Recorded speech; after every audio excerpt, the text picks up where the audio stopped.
Bonjour tout le monde, le Grenadier d'Ineos, le PPRT de Sarralbe et la participation citoyenne. Il en sera question dans cette émission. Voici les titres du journal en images. On est parti voir où en est la production du Grenadier chez Ineos Automotive et on a pris la température avec les syndicats. À Sarralbe, il a été question du plan de prévention des risques technologiques. Les modalités de financement des travaux chez les habitants ont été dévoilées. À Sarreguemines, on vous demande votre avis. La mairie incite les habitants à prendre la parole à travers des comités consultatifs.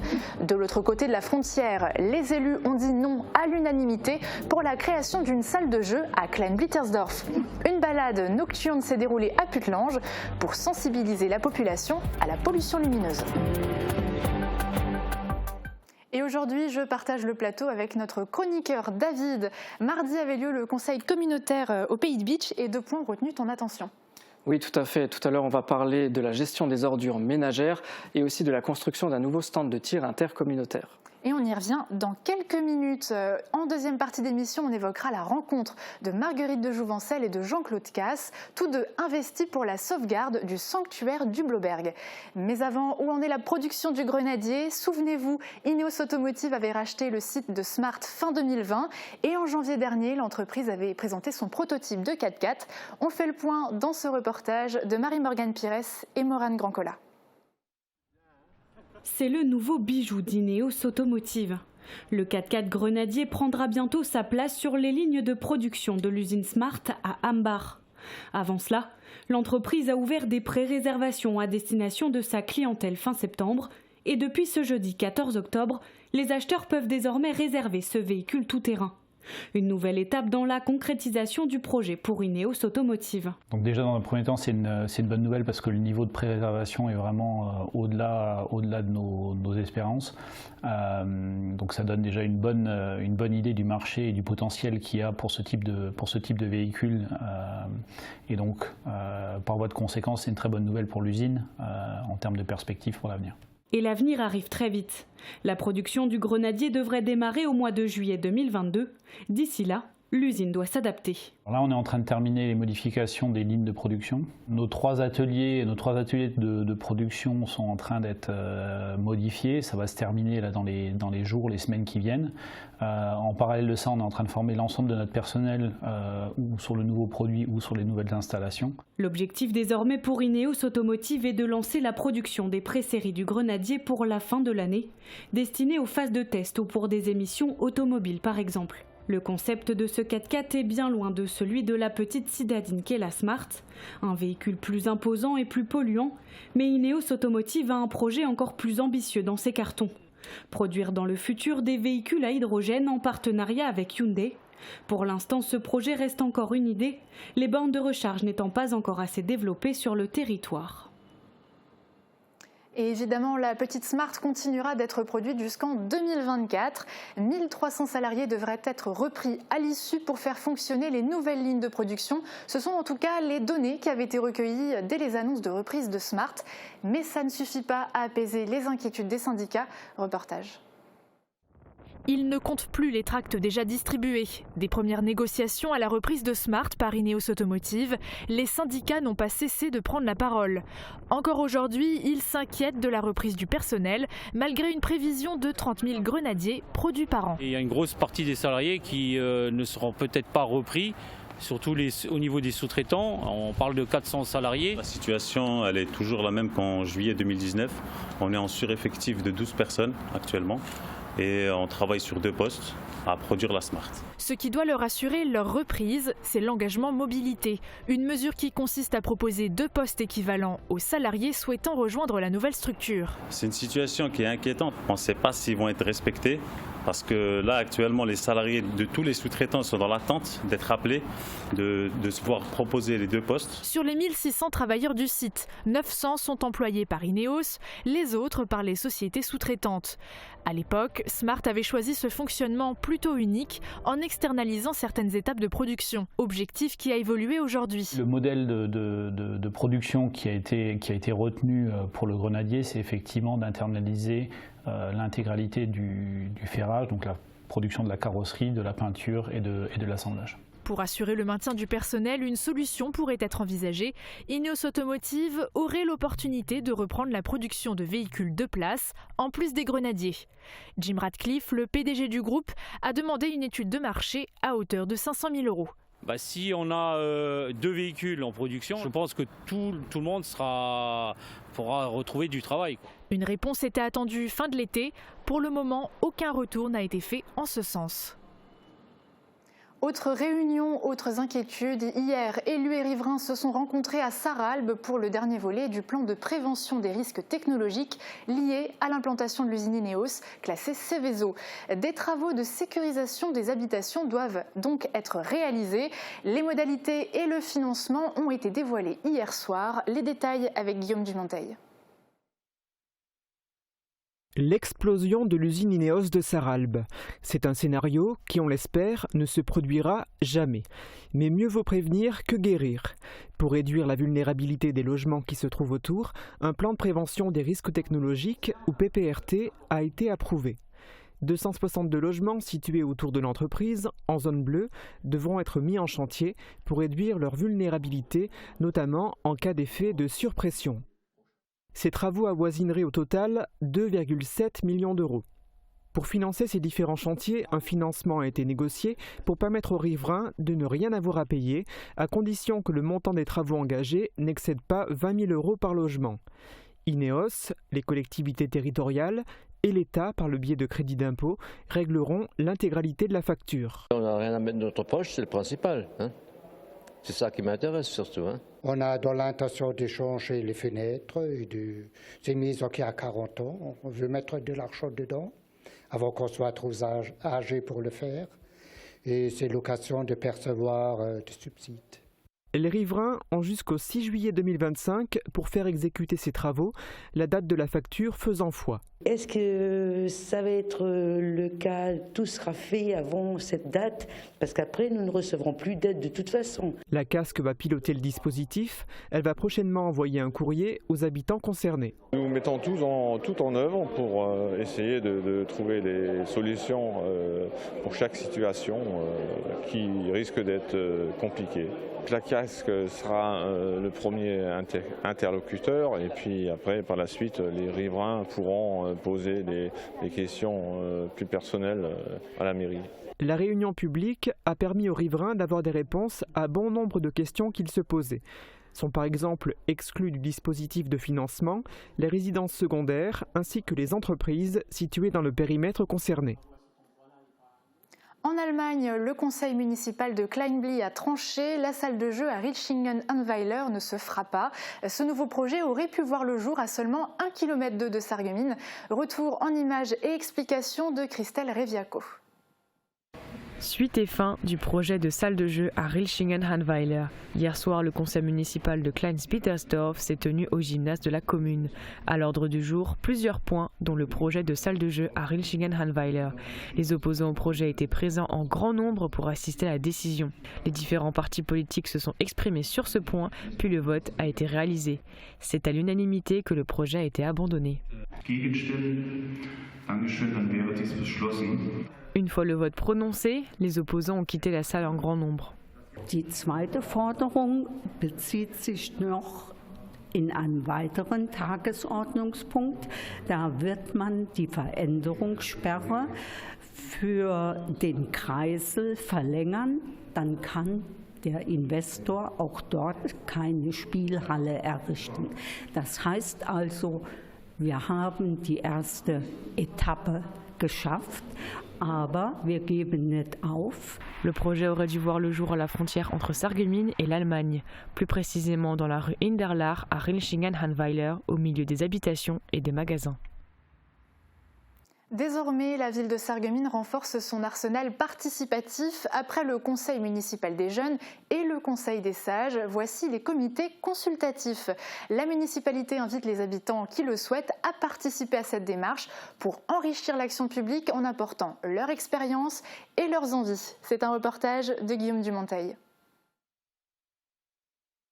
Les enjeux du centre-ville, l'environnement et le développement durable, sport et santé, circulation et sécurité, développement du secteur des faïenceries, enjeux des quartiers. Ces thématiques vous intéressent ? Si tel est le cas, que vous avez plus de 16 ans, que vous habitez Sarreguemines et que vous n'êtes ni un agent municipal ni élu au sein du conseil municipal de Sarreguemines, vous pouvez donner votre avis en adhérant au comité consultatif, un nouvel outil participatif élaboré et officiellement lancé par la municipalité. Il est important d'éclairer la décision municipale. On ne peut pas uniquement se fier à ce que font les administratifs, à ce que font nos différents services, à ce que font nos différents interlocuteurs institutionnels. Parfois, le bon sens est aussi du côté de nos concitoyens. Et comme le bon sens est aussi du côté des concitoyens, il faut leur donner la parole et les écouter. 5 comités consultatifs commenceront leur activité en janvier 2022. Il y en a un par contre qui prendra un peu d'avance, celui sur le développement du secteur des faïenceries. Pour répondre aux besoins de la SEBL, il sera opérationnel dès le mois de novembre de cette année. Les habitants qui souhaitent faire partie d'un ou de 2 comités consultatifs peuvent se rendre physiquement en mairie ou passer par le site internet de la collectivité. Et si vous souhaitez participer activement dans votre ville, vous pouvez devenir bénévole au sein de l'AFAEI, l'association familiale d'aide aux enfants inadaptés. Vous pouvez les contacter au numéro et à l'adresse mail qui s'affiche en bas de votre écran. Ils ont besoin de main-d'œuvre pour leur opération solidaire Brioche de l'Amitié. Cette action se déroule toute la semaine et a pour but de récolter des dons pour aider des personnes handicapées mentales à avoir accès à un emploi, à l'école, à des loisirs, mais aussi à des soins. Le montant du don est libre, mais un minimum de 3 € par brioche est demandé. L'argent sera entièrement reversé à l'AFAEI. Il servira notamment à la création d'une maison d'accueil spécialisée à Sarreguemines. Vous pouvez retrouver les bénévoles ce soir à partir de 17h30 sur le parking de la piscine municipale, vendredi à 17h à la maison de quartier de Neunkirch et samedi à partir de 9h devant l'IME Le Himmelsberg. Et on part maintenant en balade dès le coucher du soleil. Vendredi dernier, c'était la 11e édition du Jour de la nuit, un événement national qui a pour but de sensibiliser le public sur le sujet de la pollution lumineuse. Tous les ans, la Casque organise une balade nocturne et cette année, c'est à Puclange-au-Lac qu'elle s'est tenue. Reportage.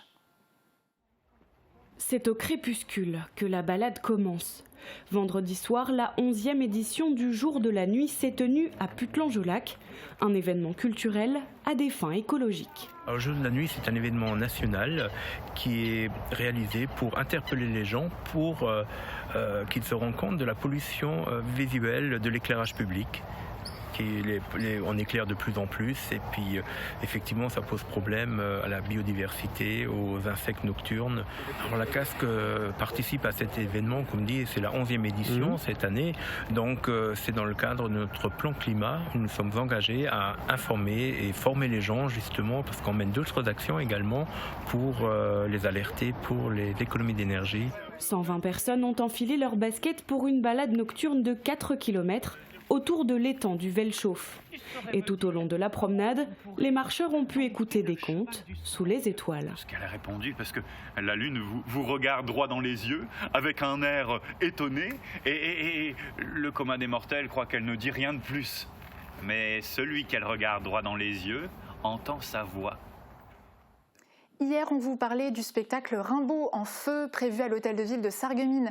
Attention, une erreur s'est glissée dans notre annonce. Le spectacle n'aura pas lieu le 15 octobre, mais bien le vendredi 22 octobre à 20h, avec, je le rappelle, la présence de Jean-Pierre Daroussin sur scène. Allez, on laisse la culture de côté pour parler politique. David revient pour nous sur le conseil communautaire dans le Pays de Bitche.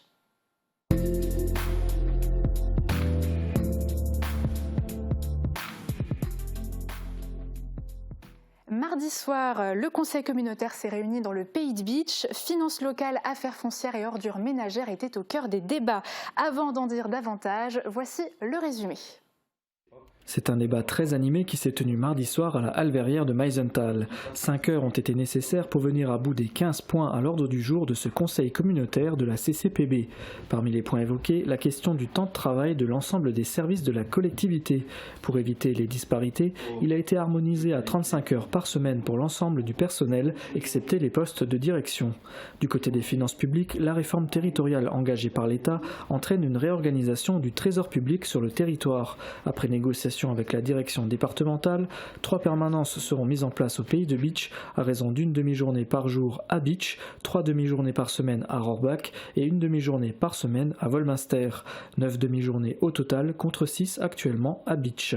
Ces permanences auront un rôle de conseil et d'accompagnement pour les élus locaux et les usagers, un service pérennisé jusqu'en 2026. Les points qui ont suscité de plus longs débats sont la gestion des ordures ménagères, l'assainissement et le projet de construction d'un stand de tir communautaire.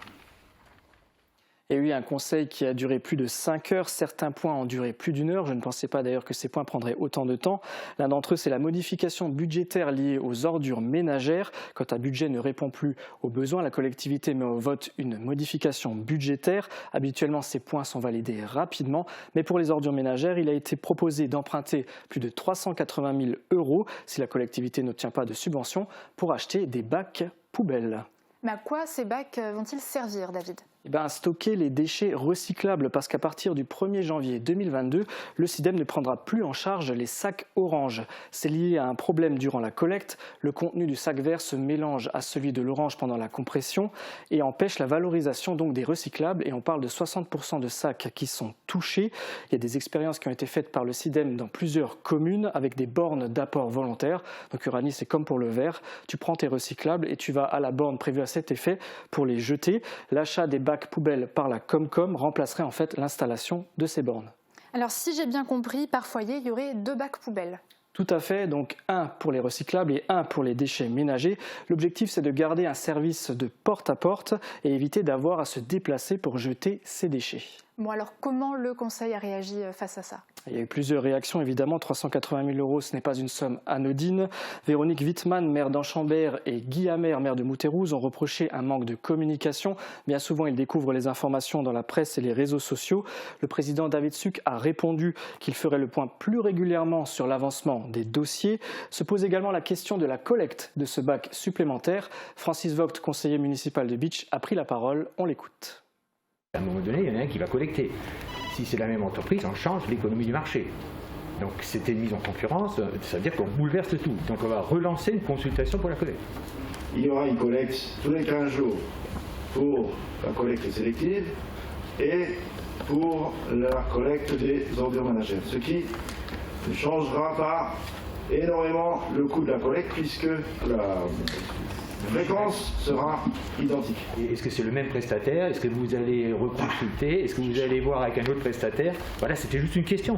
De dire c'est oui ou ça reste comme ça, il y aura un avenant ou il n'y aura pas d'avenant, c'est tout que je veux savoir. Ou c'est pas encore étudié à ce jour. Naturellement que c'est le prestataire actuel qui va continuer à assumer cette prestation. Et on est globalement satisfait. Il y aura un avenant, on a commencé à regarder quelles pourraient être les conséquences. Elles sont très moyennes. Parce que le taux de compression, comme ensuite il n'y aura plus ces 3 sacs. Je ne suis pas spécialiste, je parle sous contrôle là, des chefs.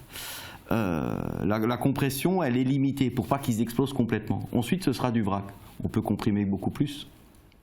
Le gain d'espace devrait baisser le surcoût lié à la collecte supplémentaire. D'ailleurs, il n'y a pas de diminution ni d'augmentation non plus de la taxe des ordures ménagères, malgré la suppression des sacs orange et l'achat de ces bacs poubelles. La décision a été soumise au vote. Éric Emert, maire de Rimelin, s'est abstenu. Le prochain sac sur la liste du SIDEM Uranie, c'est le sac vert. À long terme, le multiflux est appelé à disparaître parce que c'est un système trop coûteux. Alors 5 heures de conseil, j'imagine que plein d'autres points ont été développés. Est-ce que certains ont suscité encore une fois le débat ? Oui, Uranie, on reste dans les ordures ménagères. C'était le dernier point de ce conseil, le pacte financier avec le SIDEM. Ce n'est pas une nouveauté, le SIDEM est endetté. En 2015, il a demandé une contribution exceptionnelle aux collectivités adhérentes. Une convention a été signée et 600 000 € ont été versés par la Comcom du Pays de Bitche. C'est une somme qui devait être restituée. Mais le SIDEM a récemment contracté un emprunt auprès des banques qui l'engage à effacer ses dettes auprès des collectivités. Le SIDEM a donc demandé à chaque collectivité d'abandonner l'argent versé en 2015. Et face à ça, comment se positionne la CCPB ? Elle a déjà débattu de ce point au mois d'avril et le président a proposé de ne pas accepter ce pacte financier. Le résultat du vote, c'est une voix contre, celle de Éric Emert, maire de Rimelin, et une abstention de Jean-Louis Schutz, maire de Épin. Il était 23 h lorsque ce point a été abordé. Les élus étaient fatigués. On écoute les réactions. Je voterai pour le pacte financier parce que je suis solidaire des autres EPCI, ce pacte est bien sûr destiné à assainir les finances du SIDEM, intrinsèquement liées à celles de ses membres, et à maîtriser ensemble la charge financière de l'élimination des déchets qui pèse sur les EPCI, donc sur l'usager ou le contribuable dans un contexte économique et social particulièrement tendu, oui. Le SIDEM ne peut pas rembourser s'il n'a pas les moyens, on peut tous le comprendre. Mais aujourd'hui, de nous demander de ratifier un abandon pur et simple, voilà, cela est contraire à ce que nous avions déjà débattu ici et validé ici. Et c'est dans ce cadre-là qu'on s'est opposé à ce pacte financier au travers des 5 représentants qui sont ceux de l'intercommunalité. Demain, si les collectivités, les communautés des communes ne sont pas favorables, votent contre, est-ce que la banque elle va accepter de prêter au SIDEM? Si la banque ne prête pas, on va continuer à alimenter cette spirale avec des factures qui vont augmenter et un coût de la dette qui va augmenter. Mais on fera toujours partie du SIDEM. Et c'est une question qui me taraude et qui nous taraude depuis des mois. C'est pour ça que j'ai écrit au président Roth pour dire que coûterait une sortie du SIDEM. Parce que c'est la spirale infernale, hein, le SIDEM. Tu étais à ma place avant, honorablement défendu, et vous êtes défendu comme des beaux diables. Et vous avez fait sur le territoire tout ce qu'on pouvait pour faire des économies. La Comcom du Pays de Bitche sortira-t-elle donc du SIDEM? La question reste ouverte. Le problème de fond, c'est évidemment le coût de la gestion des ordures ménagères qui ne cesse d'augmenter chaque année. Est-ce qu'il y avait un autre point que tu souhaitais aborder, par exemple ? Oui, il s'agit en fait du projet de construction d'un nouveau stand de tir à Bitche. C'est un point qui a déjà été abordé lors du dernier conseil municipal de Bitche. La ville a voté la cession d'un terrain à la Comcom qui souhaite porter le projet. Ce terrain est situé près du VVF. Mardi, on ouvrait donc le chapitre 2 de cette histoire. C'est à la Comcom de voter l'acquisition de ce terrain.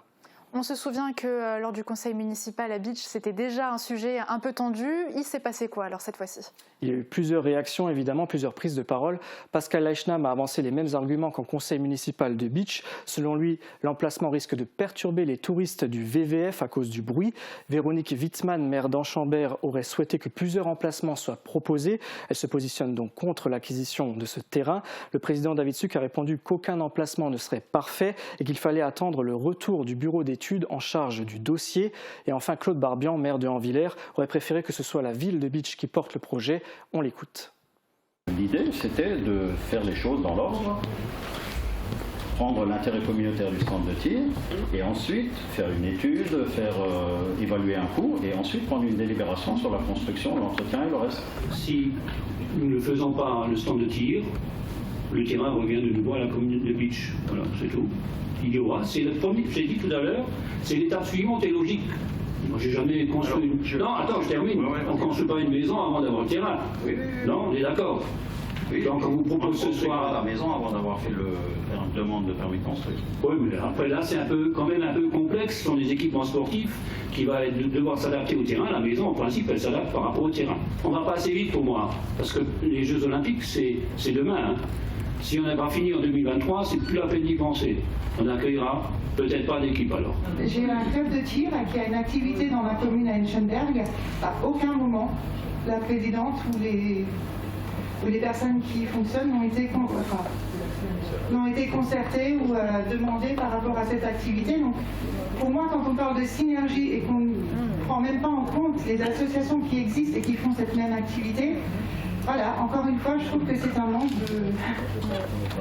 de dynamisme sur le territoire avec des associations qui ne doivent pas être très nombreuses en termes de nombre. L'intérêt communautaire a été étendu au stand de tir de Bitche. Nous n'avons pas pris en compétence d'intérêt communautaire le STIR. Nous n'avons pas vocation à nous immiscer dans le fonctionnement et la gestion des autres stands de tir. Le sujet, c'est le stand de tir de Bitche. Pourquoi le stand de tir de Bitche? Parce que c'est le seul stand de tir qui nous produit des athlètes de haut niveau. La décision a donc été soumise au vote. Le résultat, c'est 2 voix contre et 8 abstentions. Un concours d'architecture a donc été lancé. La prochaine étape, c'est la présentation du projet avec son coût. Reste à voir donc si le Conseil le validera. Si oui, Uranie, ce sera le seul stand de tir neuf en Moselle. L'objectif, c'est de promouvoir le sport de haut niveau et d'accueillir des équipes internationales qui préparent les JO. Et ce serait une très belle opportunité. Merci beaucoup David pour ce retour. Côté ciel, quelles sont les chances de voir pointer le soleil demain? Eh bien juste après les prévisions, on se retrouve pour parler basket customisé, mais aussi de la sauvegarde du sanctuaire du Bloberg. A tout de suite. Retrouvez votre programme avec le Crédit Mutuel, partenaire des grands événements de votre région. Une banque qui appartient à ses clients, ça change tout. Bonjour tout le monde, aujourd'hui jeudi 14 octobre, c'est la journée mondiale pour la vue. Alors c'est bien, ça tombe durant la période de l'année où il y a le plus de brouillard, ça n'aide pas vraiment à y voir plus clair. Ce qui peut aider en revanche, ce sont des lunettes. Vous savez, celles qu'on oublie dans un tiroir de la maison ou qui sont toujours sales. Ou encore qu'on a mis tellement peu souvent que le jour où on en a besoin, elles sont même plus tout à fait vraiment à notre vue. Oui, vous savez de quoi je parle.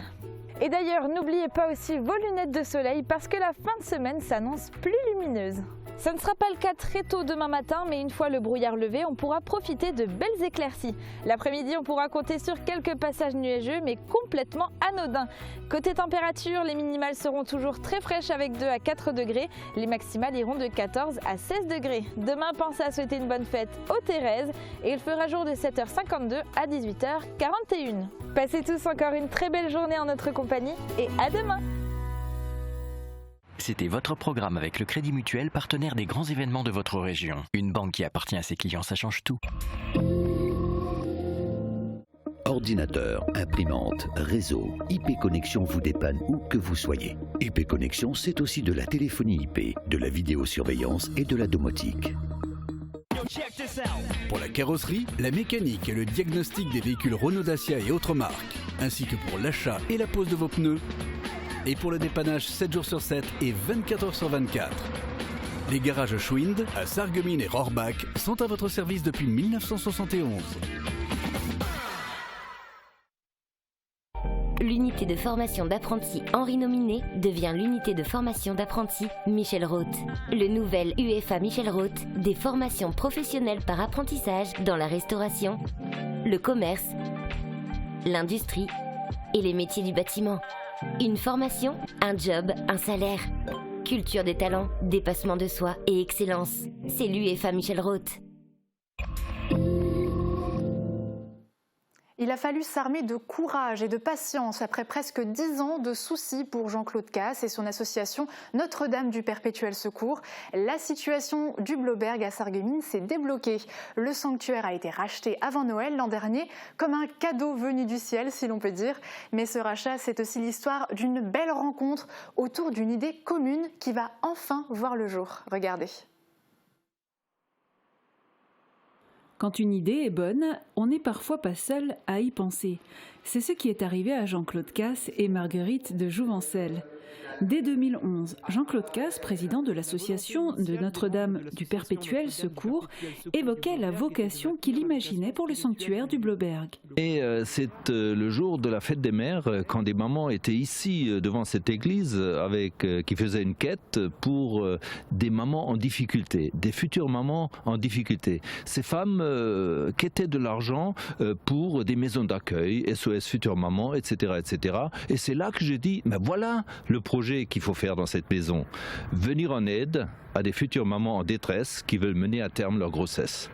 De son côté, quelques années plus tard, la même idée germait dans l'esprit de Marguerite de Jouvencel et c'est comme ça qu'est née l'association Gaudété. J'ai eu très vite les statuts et il fallait que je cherche le lieu et aussi une fondation pour m'aider. Et je peux dire que ça a été 4 ans d'épreuve. Ça n'a pas été facile du tout. J'ai eu des très grandes épreuves, dont la perte de mon mari, le 13 octobre 2019. Le lieu, Jean-Claude Casse l'avait sous la main et désespérait de trouver le financement pour mener son projet. 9 ans après le premier appel aux dons de l'association de Jean-Claude, le miracle est arrivé. Je l'ai eu au téléphone dès que j'ai su ça et ça a été pour moi une grande joie et je pense aussi pour lui parce qu'on s'est non pas trouvé mais retrouvé. Nous avions la même intuition, le même amour pour la Sainte Vierge. Et donc, tout est parti de cet endroit et il m'a dit toutes les difficultés qu'il y avait ici avec le sanctuaire. Et il y a eu deux choses qui m'ont vraiment bouleversée, c'est le fait de la foi de Jean-Claude bien sûr, mais aussi de cette association qu'il a créée pour maintenir le sanctuaire au maximum de ses activités après le départ des Rédemptoristes.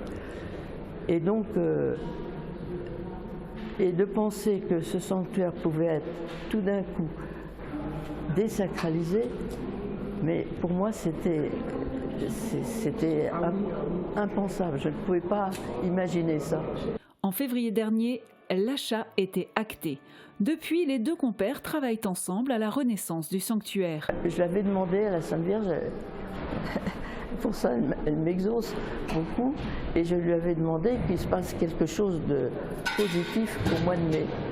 Et nous avons commencé le mois de mai par un chapelet, le 2 mai, et voyez, le dernier dimanche de mai, ça y est, le sanctuaire reprend le jour de la fête des mères et de la fête de Marie, parce que c'est notre mère aussi.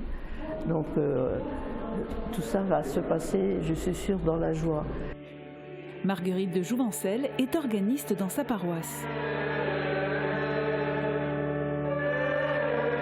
Toujours très impatiente dans les projets qu'elle mène, en parallèle de la création de la maison pour femmes enceintes en détresse, elle attend la restauration de l'orgue pour pouvoir en profiter. Et chez Mosaïque Cristal, on aime ce genre d'histoires et de rencontres. Vous pouvez d'ailleurs les retrouver sur notre site internet, mais aussi les partager sur nos réseaux sociaux. Très belle journée et à demain.